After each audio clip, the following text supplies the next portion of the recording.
Hi, I'm Lisa from Elm&B and welcome back to my channel. Today I am going to give you guys 5 top tips for complete beginners in acrylic painting, and I'm going to try and give you those 5 tips in 5 minutes. So let's see if I can do it. Tip number 1, gesso your canvas. I know it seems like an extra step and you want to get started, but if you are a complete beginner, then adding at least 2 layers of gesso to your plain canvas is really going to help. So you can get gesso just online, you can buy them in art shops, and it's basically white paint, but it's got a bit of a different texture to it and it works slightly differently on the canvas. So what you want to do is paint your whole canvas with gesso, let it dry. Some people like to sand it down before they paint again and then let it dry and sand it down. It's up to you, but give it at least 2 coats of gesso, letting it dry in between. Top tip number 2 is always have a little spray bottle of water handy. So once you have gessoed your canvas, before you start painting, then giving the back of your canvas a little spray is a really great technique, just to help the paint move about on your canvas a little bit better. So you can spray the back of your canvas if you're working on a stretch canvas. If you were working on canvas board, you don't need to do that. You can also spray your canvas. So say you were doing a blending sky and you were using a blendy technique, or you were doing something really soft in the background, then instead of adding water to your paints, you can spray your canvas lightly, and that will help move the paint about a bit easier as well. So a little spray bottle of water is great. It's also great if you're working somewhere warm and you don't have a stay wet palette set up. You can just spritz the top of your acrylic paints occasionally as well, and that helps to stop them from drying out. So tip number 3 is have 2 water containers. I mean, these are, you can tell, my favorite water containers. They are used for everything. But what you want to do is you want to have 1 water container for cleaning out all your colors, and you want another water container for either adding small amounts of water to your acrylics. You might need to do that if you're trying to blend, or if you are working with areas of bright white in your painting, then having clean water that you only rinse out white paint is great, because then you can get that really bright white without it getting contaminated with any of your dirty colored water. A little additional tip to that is have yourselves, yep, this one's pretty disgusting, but have yourself a little rag or cloth, or even kitchen roll is fine, but having yourself something that you can then wipe and clean your brushes and dry them off on as well. Often with acrylics we want to be working with an almost dry brush, so having one of these with your water is a great little bonus tip.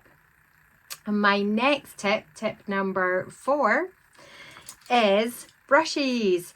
So I think a really good beginner set of brushes to have is a flat brush. Let me hold that up so you guys can see. So that's a 1-inch flat brush. Having a flat brush, having a mop brush, which is your big soft fluffy round brush. So these are great for creating textures, for blending out soft backgrounds, and they make great tree branches, foliage, things like that. Your flat is obviously great for getting coverage over a big area of a canvas. Next, I would have in my set a little filbert. And a filbert is a flat brush, but it's got a rounded top. So those are great again for making foliage marks and leaves, just really good for getting in shapes, and can also be good for filling in little details and edges. So a filbert. Next, I would always have in my kit some small sized round brushes. A round brush is just what you would think of as like a kid's painting brush, just nice round pointy tip on the top there. I would always have a few small sizes of those kicking about. Those are great for details and doing fine lines, things like that. And lastly, this one is not essential, but I find it so useful, is having a little fan brush. So this is a little mini fan brush. They come in different sizes, but fan brushes are great for grasses, for doing light coming through forests. So many great little uses and different textures that you can get with a fan brush. And that's going to lead me on to another bonus tip. I mentioned a mop brush here, and this is an artist's mop brush, and it's big and it's fluffy and it's round, but you know what? It's not quite as fluffy as this guy. Look at this one. So this is a makeup brush. Check that out. Look at that beautiful handle, all that crystal edge and all the colors on it. Yeah, this is a blusher brush or a foundation brush or something like that. So that's my top tip for mop brushes. Head down to your local bargain store and grab yourself some of the bargain makeup brushes. You can get them online as well. They make fantastic mop brushes, and they're often bigger and fluffier. And the other thing is, you often get a set of different shapes and different sizes. And this set had 4 blusher foundation brushes and had 2 eyeshadow brushes. And so in my little eyeshadow brushes here, I have a little mini mop brush, and I have one of my most favourite filbert brushes as well, which is just a little eyeshadow brush. So little bonus tip there. Get yourselves along to some of the bargain shops that sell makeup, and check out the blusher brushes and the foundation brushes. They are sometimes better than the artist's mop brushes, but don't tell anybody. That's a little tip just for you. And my final tip number 5 today, is before you start, put down a colour. You will have heard people talking about grounding a painting or underpainting a painting, and you can get really technical and really fancy and think about where you want your tones to be, where you want your darkest areas, lightest areas, what you're trying to bring to the piece, and therefore what colour is best for your underpainting or your grounding. If you're a complete beginner, just get something on the canvas. It takes this scary white canvas away and gives you something to work on. So here's one that I actually started. The whole canvas was a pale blue. Hopefully you can see in that top corner there.